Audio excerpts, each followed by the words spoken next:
7月16號星期四朝頭早10點2啦，歡迎翻到嚟萬寶投資頻道。先睇一睇比特幣短期嘅走勢啦。咁見到個價格仍然係堅守緊舊底 break out 一兩個嘅頂部啦，兼且條 EMA9 短期嘅平均線，咁喺呢個64,600蚊嘅位置嚟嘅。只要繼續一路咁樣係收高過呢一個位置嘅話都會係一直繼續向上望啦。縱使個動能指標現時嚟講喺個高位度回落，波幅率指標都喺個高位回落，象徵住呢一個4個鐘嘅升勢完結，會進入一個向下橫盤回調嘅情況都好啦。真係要見到呢一個 EMA9 64,600蚊，真係收低過企穩嘅話先至可以一步步向下望嘅。第一個向下望嘅 target 將會係條 EMA21啦，64,150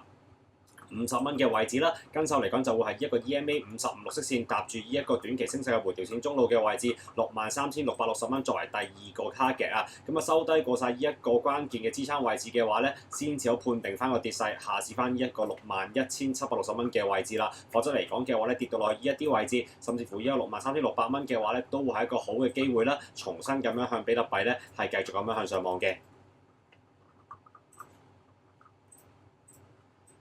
日線圖嚟講嘅話見到個價格仍然都仲係堅守緊兩條嘅短期平均線啦。但係嚟講嘅話嗰個嘅EMA55綠色線係暫時係拒絕緊個價格嘅。就喺一個65,470蚊嘅位置啦。只要個價格遲遲都未能夠升穿一個 EMA55，甚至乎收低翻晒所有嘅平均線，最低嗰條平均線係 EMA21啦，63,430蚊，收低個企穩喺下邊嘅話將會重新開始向翻下望嘅。否則嚟講嘅話如果繼續堅守呢一個位置之上嘅話都會望佢慢慢橫盤咁樣上市啦，咁就係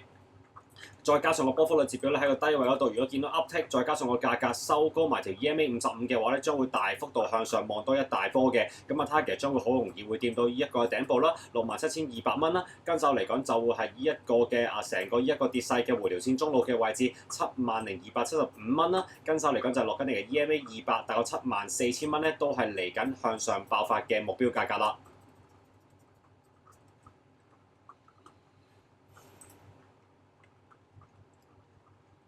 好啦，睇一睇呢一個，先睇呢一個嘅恆指啦。恆指嚟講嘅話係一個十分之值得去留意嘅 position 啦。見到個價格一路係咁升啦，升到去呢一個位置嘅時候大概25,200點暫時喺今日嚟講見到被拒絕嘅。剛剛好係條 EMA200啦，同埋呢一個成個跌勢嘅回調線0.618嘅位置。一路都同大家講啦，我留意嘅阻力位就會係呢一個同埋呢一個嘅。如果見到呢個位置遲遲都未能夠升穿企穩，然後開始見到有回落，甚至乎見到埋個動能指標交叉向下，波幅率指標交叉向下，再加上個價格失守翻條 EMA55綠色線24,640點嘅話將會判定呢一個係一個大型嘅下跌嘅頂部啦，然後開始下一波嘅跌勢啦。目前嚟講嘅話必須要留意25,200蚊200點能唔能夠成功咁樣收高企穩啦。如果唔係嘅話就留意下被拒絕嘅風險啦。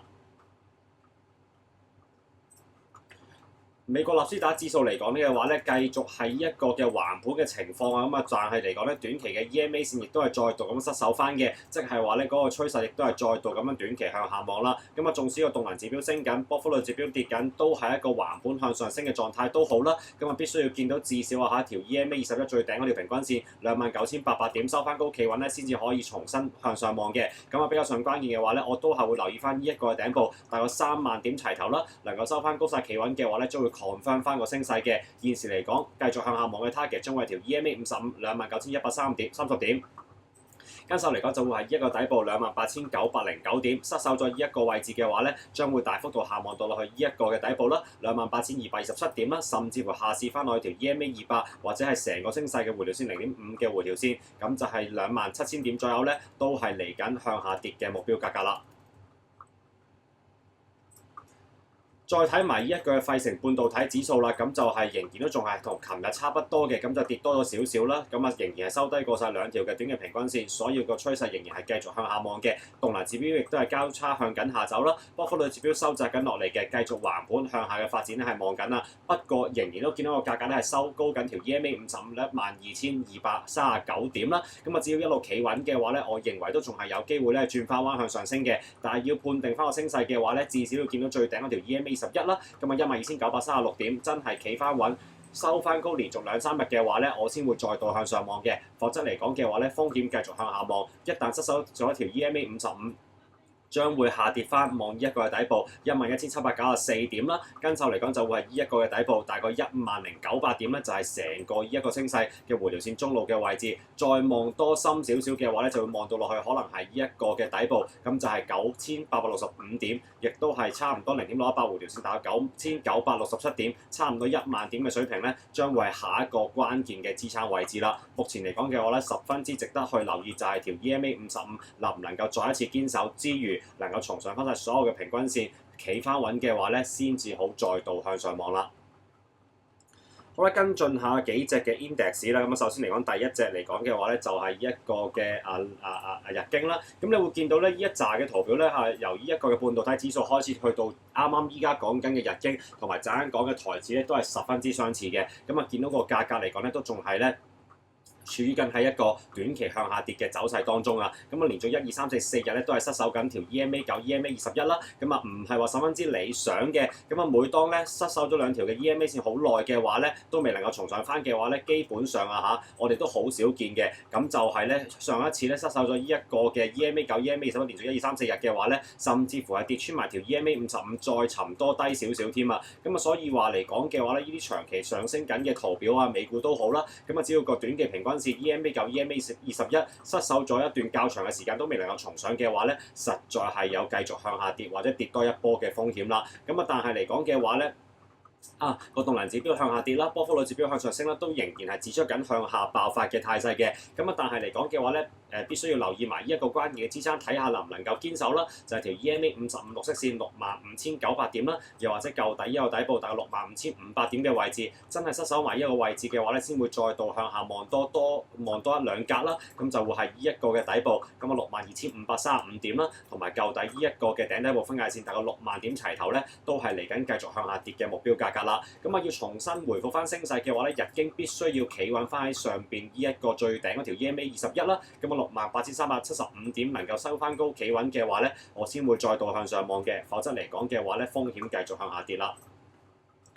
好啦，台指都係一樣啦，咁啊見到個價格嚟講嘅話咧，連續1、2、2日咧都未能夠重上翻晒所有嘅平均線嘅，所以嚟講呢個短期嘅趨勢仍然係向緊下望啦。縱使個動能指標喺個低位度回升向上，咁啊波幅率指標繼續係向下，繼續橫盤向上嘅發展係望緊都好啦。咁我必須要見到最頂嗰條 EMA9大約45,500點收翻高企穩嘅話咧，先至可以重新向上望，否則嚟講嘅話咧，仍然係有繼續向下試嘅風險嘅。咁啊 target 將會上緊嚟嘅 EMA55啦，咁啊43,420點啦，失守咗嘅話就會下試呢兩個嘅底部，分別係42,000點齊頭，同埋呢一個底部4萬點搭住呢一個成個升勢嘅回調線中路嘅位置啦。咁啊望緊42,000、4萬點作為一個關鍵支撐，咁就睇下會唔會能夠堅守，然後再度咁樣向上望啦。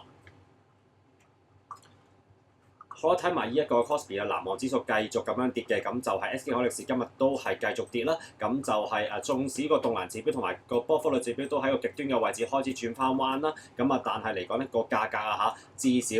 要見到近期近期呢一個嘅頂部大概7,400點真係收翻高企穩嘅話咧，我先至會再一次向上望嘅。否則嚟講嘅話咧，風險繼續向下跌 ，target 將會舊底呢一個 breakout 嘅頂部6,347點啦，同埋上緊嚟嘅 EMA200大概5,960點啦，咁啊嚟緊係望緊呢兩個嘅目標價格啦。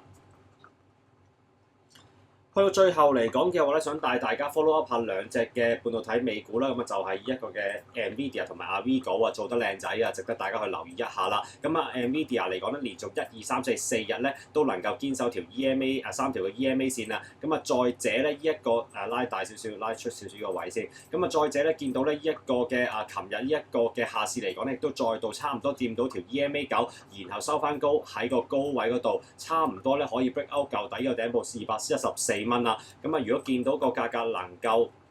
break out 呢一個214蚊嘅話咧，咁啊亦都會繼續對應呢一個上升嘅動能指標同埋上升嘅波幅率指標繼續向上爆發嘅態勢嘅，咁啊 target 將會係舊底一個嘅 all time high 236個半啊，咁啊值得大家去留意嘅。咁啊如果要向翻下跌嘅話咧，至少都要見到3條嘅平均線大概係204蚊啦，收翻低企穩嘅話咧，先會再一次向下望，否則嚟講嘅話咧，我仍然係望緊 NVIDIA 咧，似乎係望緊下一波嘅升勢啦。